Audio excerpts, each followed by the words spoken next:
Good morning and welcome to Breakthrough Walls. I'm Ken Walls and I'm your host. And today, for the very first time ever, I have Sharla Frost on the show. I'm kidding. It's about the 10th time, I think, 8th time, 6th time, something like that. But Sharla has written a children's book series, and we are here today to celebrate the launch of the very last book in this series. It's a sad day. It's Frogville 7 Quest for the Lost Boys. And this is the seventh book in this series. So we're very excited to announce that you can get it on Amazon Kindle today for just 99 cents. So be sure that you jump over to Amazon and look for it. We'll post a link up here somewhere. We'll get somebody to post a link in the chat. But I'll soon be joined by the inimitable Sharla Frost, and we're going to talk about this series of books, including the latest installment of Frogville 7. So do me a favor, share this out with everybody that you know. Share it out everywhere. Share it in those chat rooms that you don't want to be a member of, but they added you anyway. Share it there too. So go share it everywhere, and we'll see you all in just a second.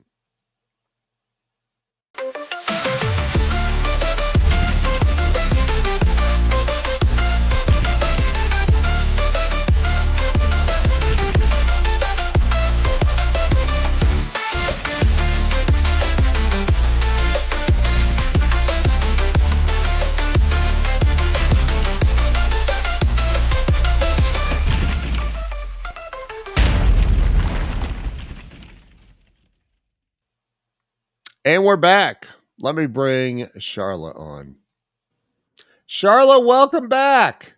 Good morning. Thank you for having me today. You are welcome. I'm so glad that you fired up your hotspot and went live from the forest. Well, if when you're with the frogs, you got to do something. That's right. Sharla, I cannot believe we are announcing the final book in the Frogville series today. Yeah, the kids get to go home to Frogville at the end of this one. Yeah. So talk about well, I mean, you have before, but for those watching that aren't familiar, talk about the Frogville series and where the idea came from, and because it is an absolutely wonderful series of books. Frogville 7, you tie in a lot of really cool stuff.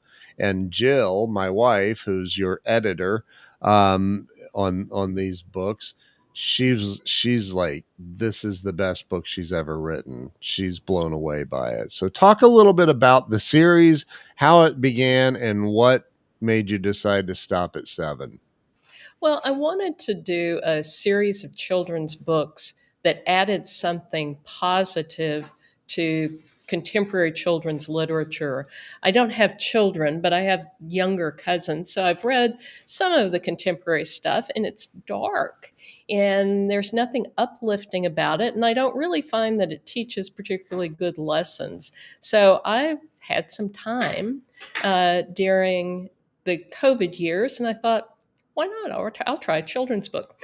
And then once I got started, well, there you go. And Lily, who is my protagonist, the main character, turns into a frog when she turns 13. And she has to go on a quest, like in a traditional fairy tale, to get a kiss and turn herself back into a girl.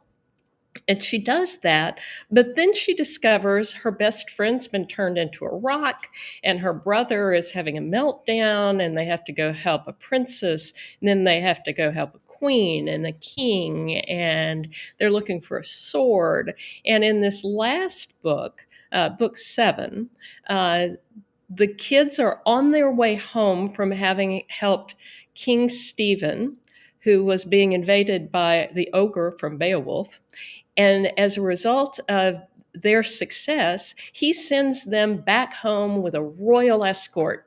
Except things don't go quite the way they were planned. So in book 6, Lily finds herself dropped down a rabbit hole.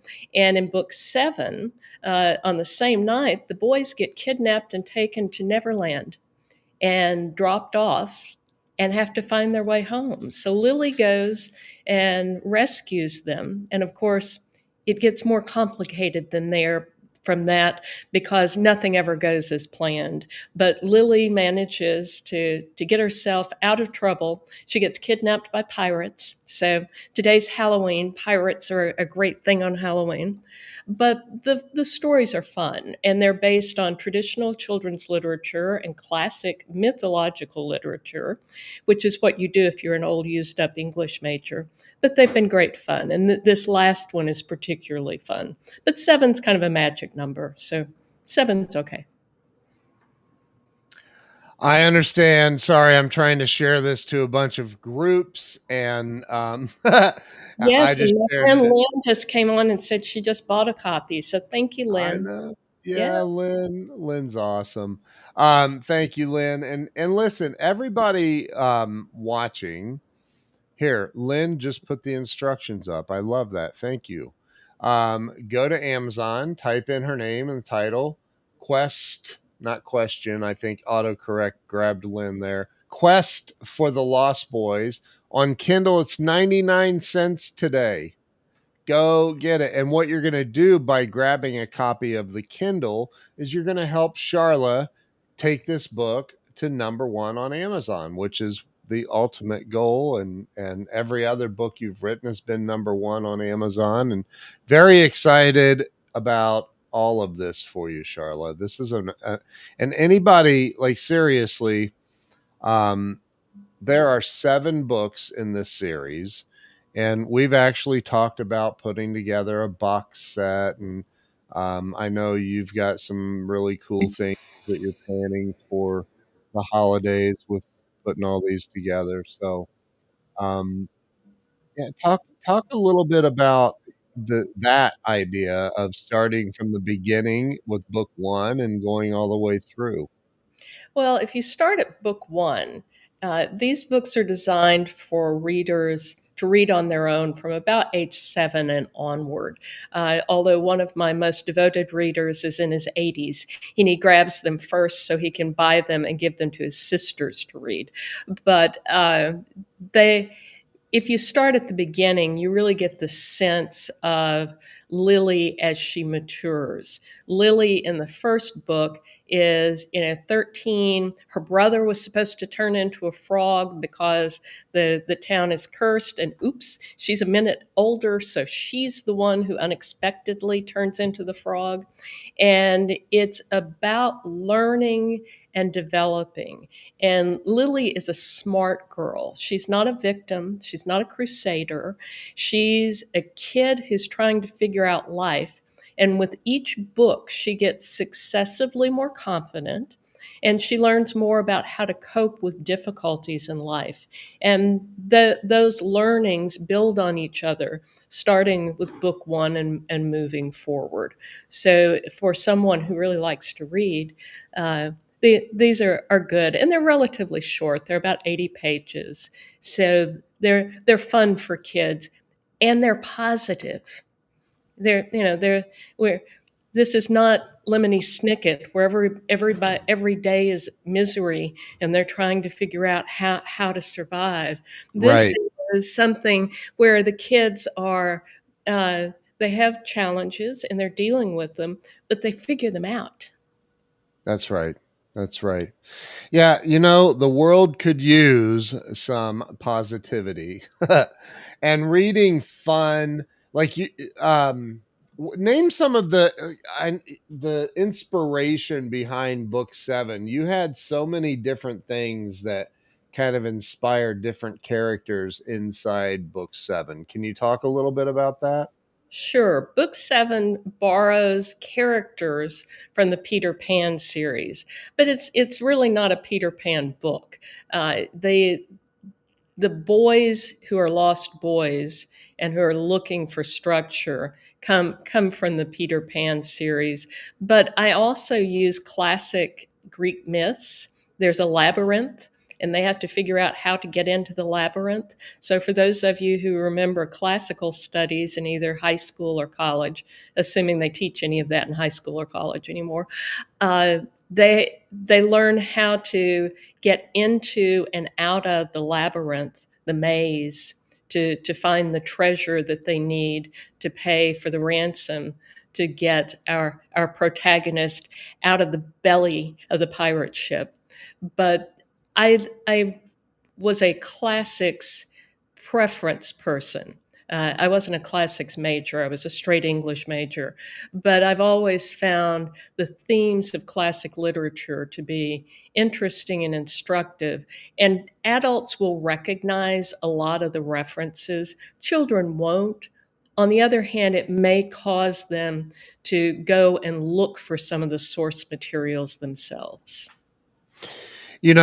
I mean, the sequence of events in your professional life, your career, it only made sense that you would go from being this powerful courtroom attorney to writing children's books, Hey, telling stories is telling stories. If you can talk to a jury, you can right? write a book, whether it's an adult book or a children's book.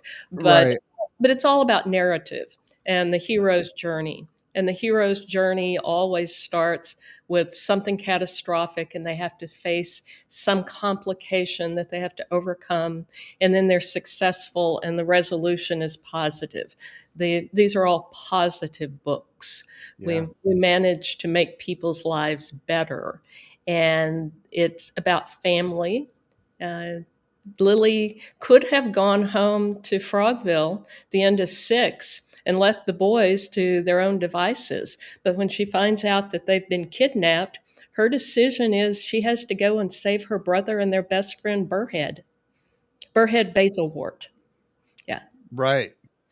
And okay, so one of the things, and I brag about you to everybody with ears, because you are, and I don't know where you got this gift from. I guess you were born with a portion of it, and then, like muscles, you exercised it and became better and better. But you are one of the most incredible wordsmiths I've ever known. Like, you have this thing somewhere in that amazing brain of yours that gives you the ability to, I mean, you come up with the most amazing character names and the storylines. It's incredible, Charlotte. And this entire series, for anybody watching, if you have children or grandchildren or nieces or nephews, or as Charlotte already mentioned, one of her top readers is an 80-year-old man, right? Yeah. It's Mr. incredible. Boswell. Yeah. I'll give him a shout out. He's lovely. He's What's his funny. name?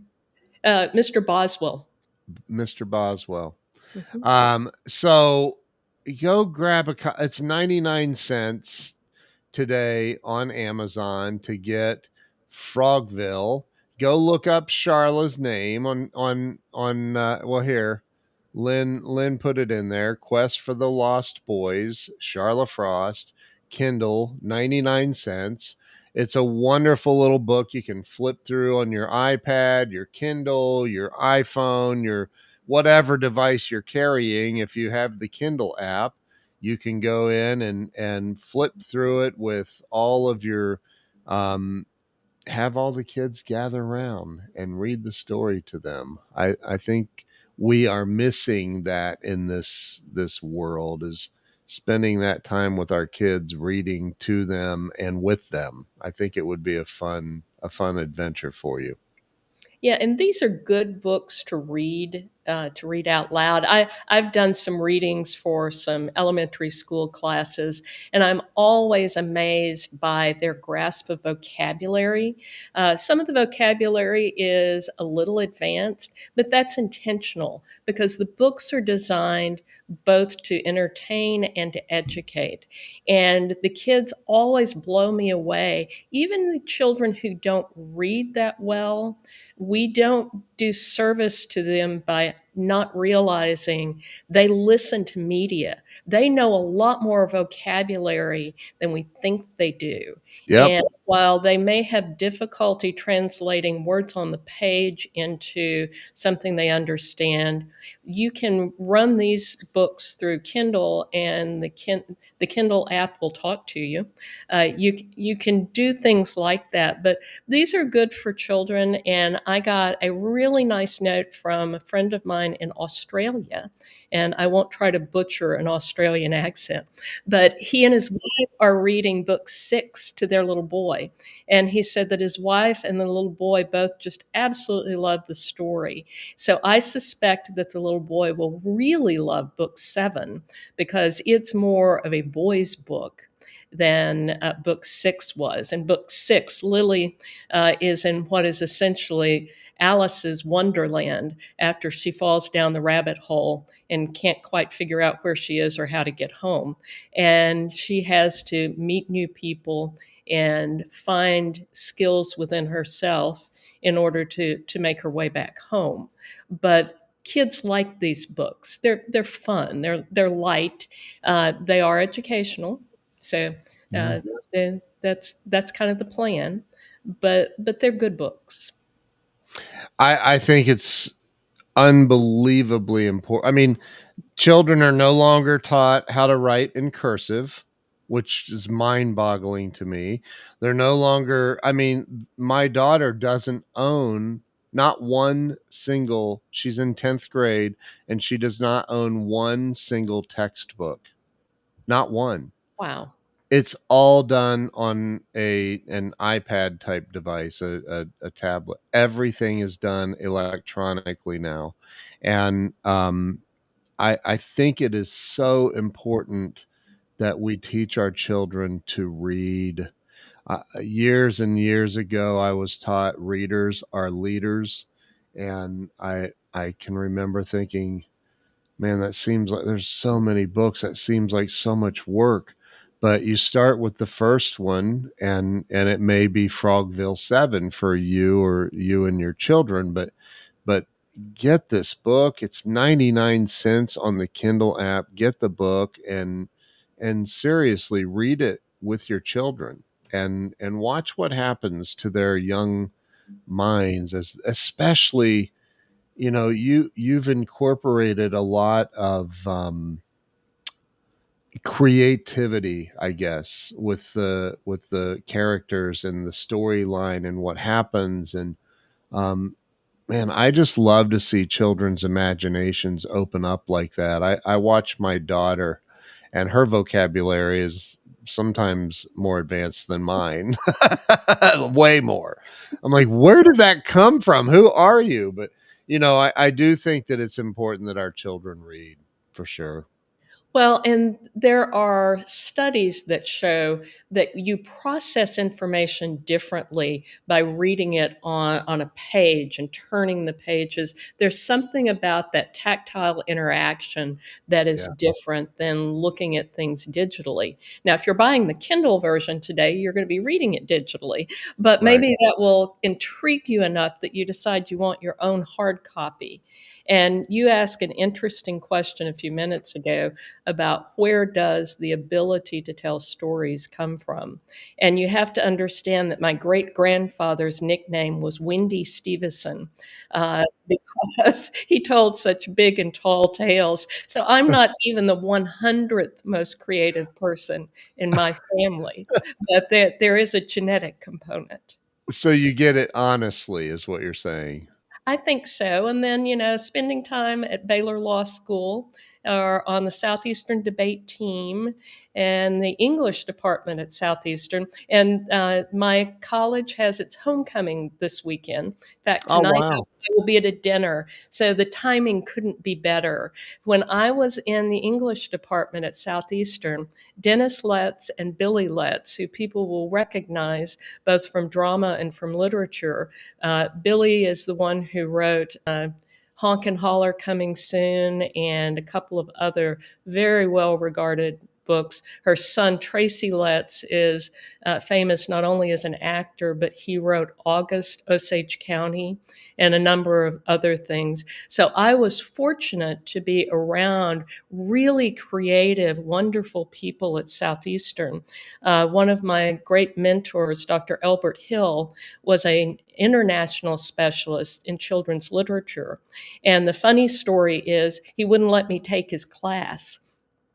I was a straight English major. I wasn't an Wow. English education major. So I didn't have the prerequisites to take children's literature from him. So it's been great fun to go back and read some of the classical evaluations of children's literature and things like the Jack stories, Jack and the Beanstalk, and so on. I knew those Yeah. stories when I was a kid. What I didn't realize until I went back and started doing research for doing my books, um, those stories date back to the Middle Ages. Wow. Jack goes back for hundreds of years. He shows up in my book 6, helping Lily with. He's stolen the magic beans, and they use them to escape out of the Wonderland. But there's a lot of very interesting old literature, and I was extraordinarily fortunate to be in an English department that had people of that stature. So I hope I have lived up to some of their teaching. I don't know that I've managed to pass the hurdles, but I've tried.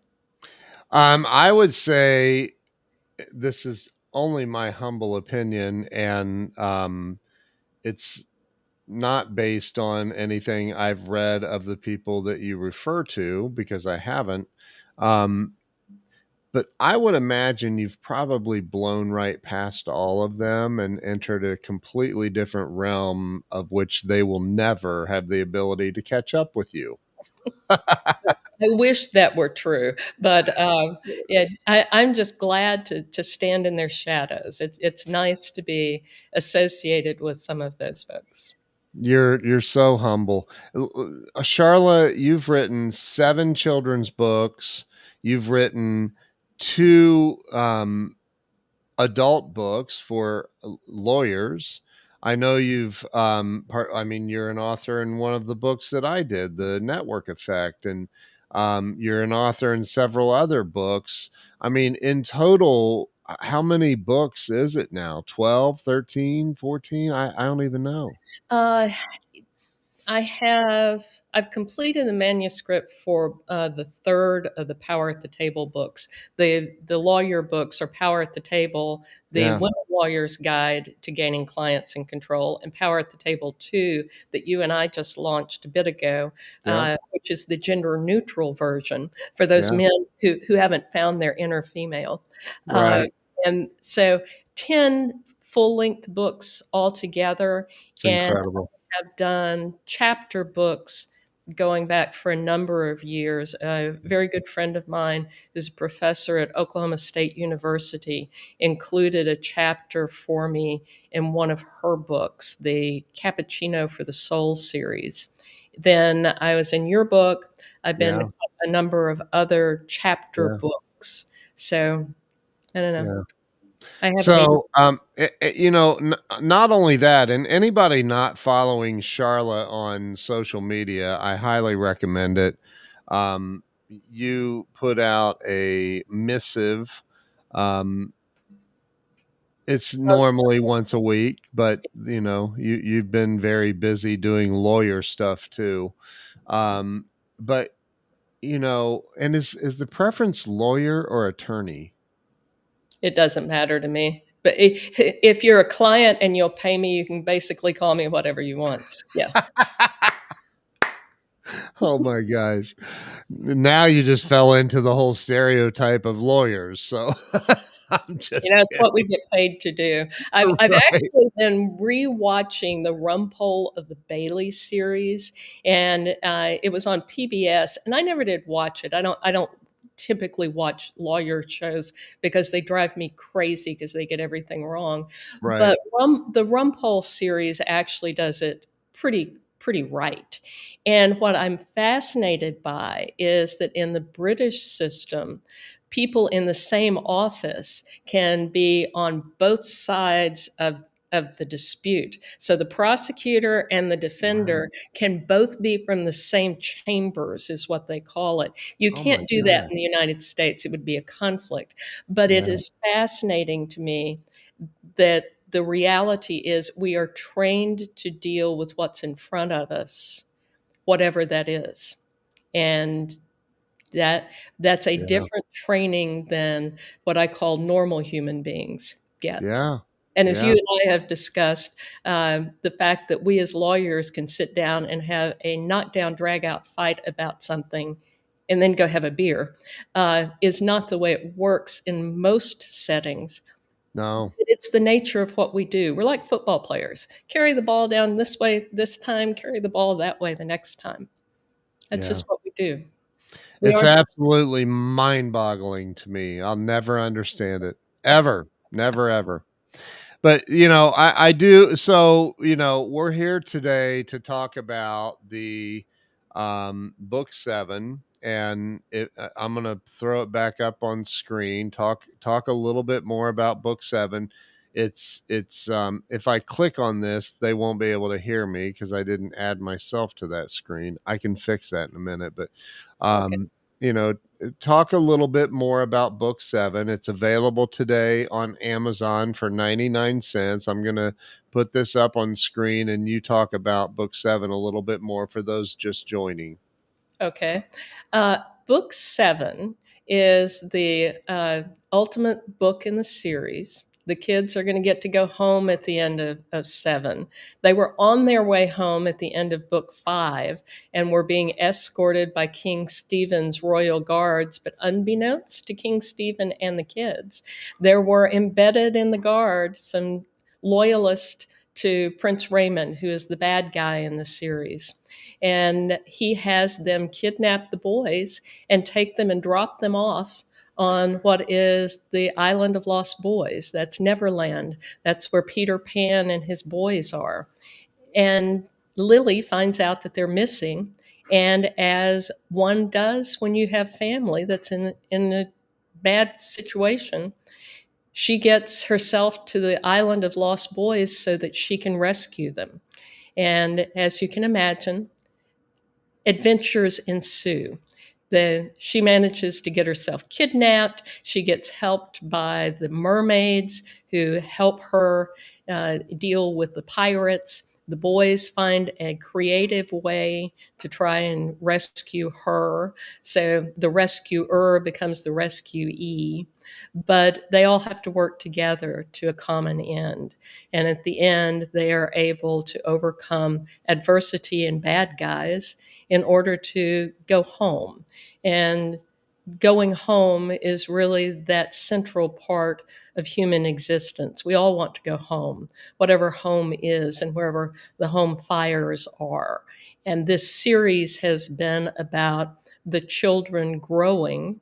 They deal with all of the things you deal with if you're a 13-year-old. I tell people all girls turn into a frog at 13, one way or the other. It's a terrible age. So these Yeah. books deal with that, but they overcome sibling rivalry. They overcome being lost and not having friends, having to make new friends, losing old friends because they decide to do something different than you as the character would like for them to. So after Lily saves her friend from being turned into a rock, in the next book, the friend decides that she'll stay behind in the Silver City because she's happier there. That's her home.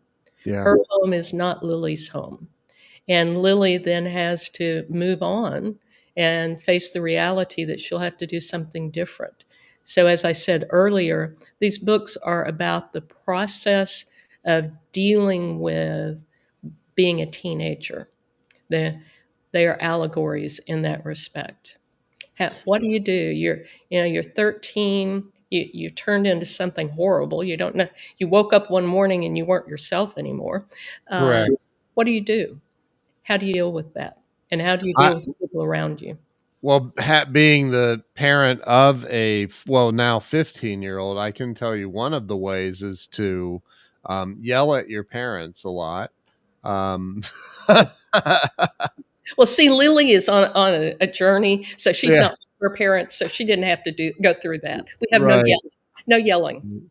I wouldn't want to send my daughter on a journey like that, but, I can't say the thought hasn't crossed my mind, like, you need to go out in the world. Yeah, but your daughter would be like Lily. She's creative, she's Yeah. smart, she's tenacious. She'd find a way out of every difficult situation. She really would, you're right. And Yeah. I do think that, we've taught her to read. We've taught her to read. She reads. She, probably not as much as she should, but, I think, for me as a kid, and I wish today that it would have been different, but it wasn't until I was probably 20, 21 years old that I realized that I was a complete idiot and I needed to start reading. And that's when I developed the passion and love for reading. But I've got to say to you, publicly, that it has been one of the greatest honors of my life to be your publisher with the last four books. Um, in this series. It's been such an honor, and you're so gracious. Just for example, today, Amazon is an unpredictable monster, and that's being nice. And Sharla sends me a message this morning saying my sister can't buy the book. It's not on Amazon. And I had a slight heart palpitation and ran in here to my computer and I'm like, wait, no, I see it now. And the unpredictability of some of these humongous outside influences, you have been one of the most amazing and gracious people I've ever dealt with. And I think that speaks volumes about your character and your integrity and just the person that you are. And I just want to thank you for giving us the opportunity to publish these for you. Oh, that's very kind of you, and I appreciate that. But the truth of the matter is, there's so much in life that you can't control. One just needs to focus on what you can control, and the rest of it will sort itself out. If there's not, if it's not life threatening and it's not not end of the world, I've had all sorts of things happen. As you know from some of our business issues and from our business Yeah. discussions, uh, I had my biggest client go bankrupt on a Sunday and leave me with no money and having to fire people. And I got to tell you, that's about as bad as it can get. So fighting dragons as a Yeah. literary character, not really that difficult. The fact that, the book is a day later than we had wanted it to be. Yeah, what's one day in the course of human history? Yeah. So I try to focus on those things that really make a difference. And if it doesn't make a difference at the end of the day, I really try not to stress over it. And I try not to stress out others over it. I have spent a Yeah. career dealing with other people's issues and problems. So I've always represented corporate defendants.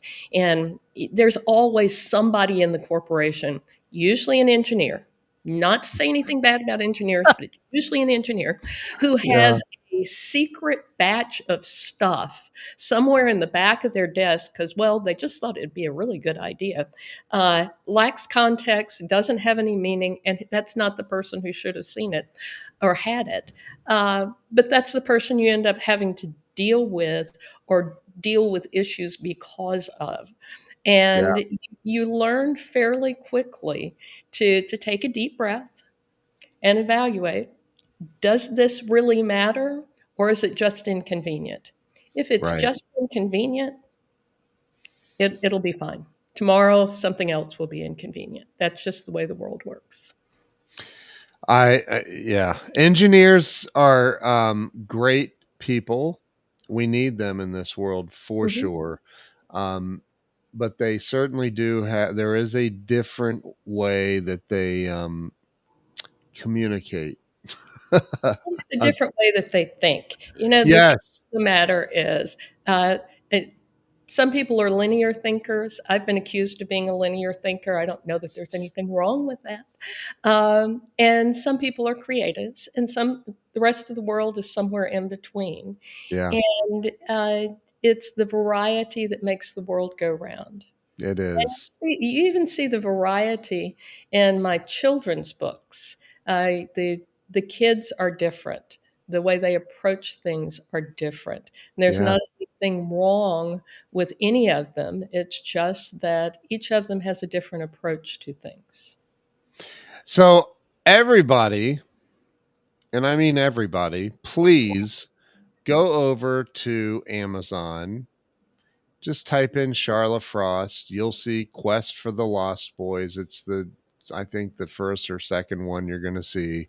And buy the Kindle version today. It's 99 cents. It's only 99 cents. Go buy the Kindle version of the book today, and let's help this amazing author, this amazing lady, this dear friend of mine, Sharla Frost. Let's help Charla get this book to number one on Amazon by purchasing the Kindle copy today. Charlotte, is there anything else you'd like to say to the audience prior to our departure? Well, I think that anyone who has children or grandchildren, or if they're a child at heart, will find something that they value in these books. The books are each based on a different literary tradition. The first one's just a fairy tale. The second one is Arabian Nights. The third one is Irish fairy tales. The fourth one is Norse mythology. The fifth one is Beowulf. The sixth one is Alice in Wonderland. And this last one, number seven, which is more boy focused than some of the others, is Peter Pan. And so, if you have any appreciation of children's literature and classic literature, I think you will enjoy each of the books, and you'll certainly enjoy this last one. It has everything you could want. It has alligators, it has pirates, it has mermaids, and the good guys win at the end of the day. Amazing. Absolutely amazing. Everybody, please make sure you're following Charla Frost on all social media platforms.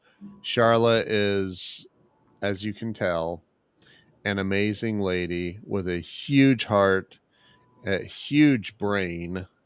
I mean, the stuff that your brain comes up with just amazes me. You're so creative. And go over today to Amazon right now. Just do it now. Go get a copy of Frogville: Quest for the Lost Boys. Get the 99 cent Kindle version today. Come back later or same time you can buy the hardback or paperback. I think you'll get it'll be shipped to you within the next few days. It's, print on demand with Amazon, so they have to print it and then they'll ship it out to you. But at least, at very very minimum, please grab a copy of Frogville: Quest for the Lost Boys on the Kindle app. Get it on the Kindle version. If you're on your phone, go to directly to the Kindle app itself and search for Charla Frost. Go to Frogville: Quest for the Lost Boys and buy it from the app, and it'll open up in the correct browser or so. I don't know. Amazon needs to get, I mean, they're only $1 trillion company. I can't believe they can't figure this out. Maybe they should try to ask AI for some help or something. I don't know.